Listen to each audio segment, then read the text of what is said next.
মৃত্যুর পরেও নেকি পাওয়ার 6টি উপায়। 1. কাউকে কোরআন উপহার দিন, কেননা সে যতবার পাঠ করবে ততবার আপনি সেখান থেকে নেকি পাবেন। 2. একটি হুইল চেয়ার কোনো হাসপাতালে দিন, কেননা প্রতিবার ব্যবহারের জন্য আপনি নেকি পেতে থাকবেন। 3.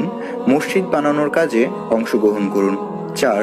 কোনো দরিদ্র ছাত্রছাত্রীকে সাহায্য করুন তার লেখাপড়া সচল রাখতে। 5. গাছ লাগান, যখন কেউ গাছটি থেকে উপকার পাবে তখন আপনিও সেখান থেকে নেকি পাবেন। 6. সবচেয়ে ছোট উপায় হলো তথ্যটি শেয়ার করুন।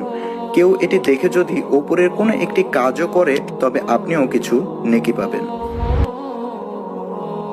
এত মায়া, এত ভালোবাসা কই যাবে? কেউ থাকবে না। সবাই আপনার অন্ধকার কবরে রেখে দিয়ে চলে আসবে। উপরে বাঁশের কঞ্চি, তার উপরে মাটির চাপা, অন্ধকার আর অন্ধকার। এই অন্ধকার যেন শেষ হতে চায় না, শুধুই অন্ধকার, ঠিক কিনা?